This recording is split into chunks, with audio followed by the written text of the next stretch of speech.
Everyone, today's our topic is phylum Porifera. मैं कोशिश करूंगी कि आपको कम से कम टाइम में पॉलीफेरा के ज्यादा से ज्यादा फीचर्स लर्न हो जाएं। तो यहाँ पे ध्यान देने वाली बात ये है कि हम जो फाइलम रीड कर रहे हैं पॉलीफेरा जो नेम है वो आइसोलेट हुआ है पोर बियरिंग ऑर्गेनिजम्स के लिए। तो यहाँ पे पी लेटर से आपको ये याद करना है कि पॉलीफेरा के अंदर पोर बियरिंग ऑर्गेनिजम्स होते हैं, जिसकी वजह से इनका नाम स्पॉन्जेस रखा गया। स्पॉन्जेस का मतलब आप समझते ही हैं, उनके अंदर पोर्स प्रेजेंट होते हैं। तो इसके जितने भी मेंबर्स होते हैं सबके अंदर पोर्स प्रेजेंट होते हैं, जिसकी वजह से हम इनको स्पॉन्जेस बोलते हैं। ठीक है, अब यहाँ पे ओ लेटर से आपको क्या याद करना है कि इसके पास 2 ओपनिंग्स होती हैं। O letter, O that is opening. O से 2 आपको यहाँ पे वर्ड्स याद करने हैं, ostia and osculum. Ostia behaves like mouth and osculum behaves like anus. ऐसा मोस्टली बुक्स में आपने लिखा हुआ देखा होगा, लेकिन ये आपको लिखना नहीं है कि ostia is mouth and osculum is anus. ये आपको समझाने के लिए बताया जाता है। अगर आप इसका बेसिक प्लान देखिएगा तो आपको यहाँ पे सिंपल सी बात समझ आएगी। ऑस्टिया से यहाँ पे एंट्री होती है वाटर की, गैसेस की, बाकी सारी चीजों की एंट्री होती है। तभी लिखा होता है बुक्स में कि ऑस्टिया बिहेव्स लाइक माउथ। यहाँ से एंट्री होती है और ये एग्जिट कहाँ से होगा, ये ऑस्कुलम से एग्जिट होगा, जिसकी वजह से लिखा होता है कि ऑस्कुलम बिहेव्स लाइक एनस। तो ये 2 ओपनिंग्स आपको याद हो गई होगी। अब इन 2 ओपनिंग्स के साथ इंक्लूडेड एक और पॉइंट हम यहाँ पे याद कर लेते हैं। अब इन ओपनिंग्स के साथ साथ ये जो पूरी इसकी बॉडी कैविटी है, that cavity is known as spongocoel. Coel means cavity होता है और ये कैविटी किसकी है, स्पॉन्जेस की है। तो इससे आपको याद हो गया होगा टर्म स्पॉन्जोसील। ठीक है, अब स्पॉन्जोसील की जो लाइनिंग होती है वो एक स्पेशल टाइप के सेल्स की होती है, जिनको हम क्वेनोसाइट्स या कॉलर सेल्स बोलते हैं। ये बहुत ज्यादा एग्जाम्स में पूछा जाता है, काफी एग्जाम्स में पूछा जाता है, तो ये आप लर्न करके रखिएगा। देन आपके पास आर लेटर आता है। आर लेटर से आपको क्या याद करना है कि इसका रिप्रोडक्शन असेक्सुअल भी हो सकता है और सेक्सुअल भी हो सकता है। अगर हम असेक्सुअल रिप्रोडक्शन की बात करें तो ये बड्स फॉर्मेशन के थ्रू भी हो सकता है और गिम्यूल फॉर्मेशन के थ्रू भी हो सकता है। सेक्सुअल रिप्रोडक्शन ऑलवेज जब भी और जहां भी होता है तो गैमेट फ्यूजन के थ्रू होता है। तो यहाँ भी एग्जैक्टली उसी तरीके से गैमेट फ्यूजन, गैमेट फॉर्मेशन के थ्रू क्या होता है, सेक्सुअल रिप्रोडक्शन होता है।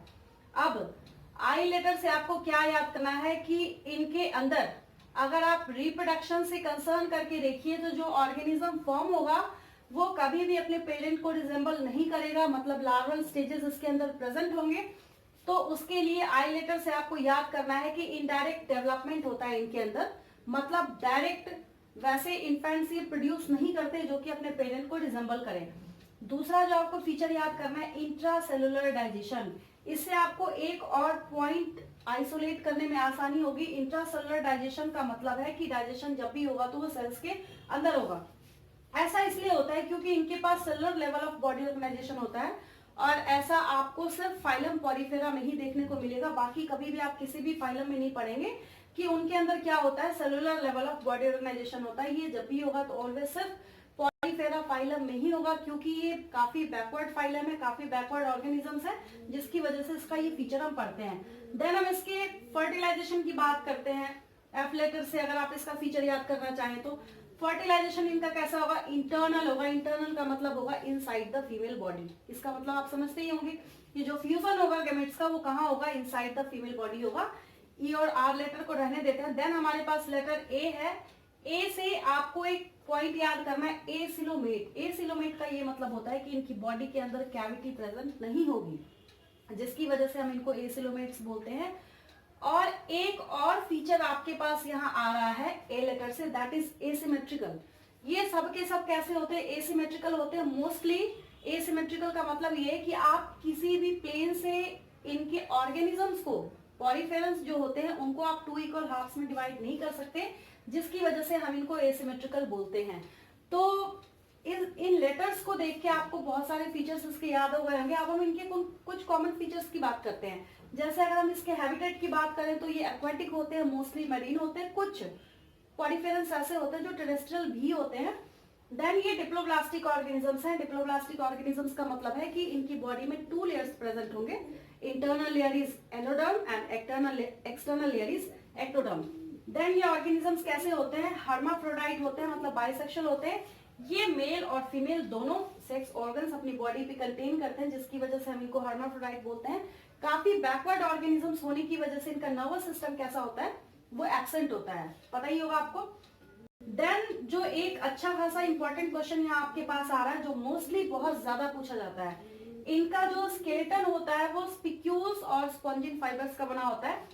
इन स्पिक्यूल्स का नेचर कैसा होता है, ये सिलिका के बने होते हैं, तभी जगह जगह आपने देखा होगा लिखा होता है सिलिशियस स्केलेटन। तो क्योंकि ये सिलिका का बना होता है, ये काफी टफ होता है, जो कि इनको सपोर्ट देता है, इनकी बॉडी को, जो इनका स्केलेटन फॉर्म करता है, इनको शेप देता है। तो that is spicules and spongin fibres, आपको याद रखना है। इनके एग्जांपल्स काफी कॉमन से हैं, जैसे साइकन, स्काइफा, स्पॉन्जिला, यूस्पॉन्जिया जिनको बाथ स्पॉन्ज भी हम बोलते हैं, यूप्लेक्टिला, हेलोनिमा जिनको हम ग्लास रोप स्पॉन्ज बोलते हैं। उम्मीद है आपको ये फाइलम याद हो गया होगा। नेक्स्ट वीडियो में हम नेक्स्ट फाइलम लर्न करेंगे। Thank you.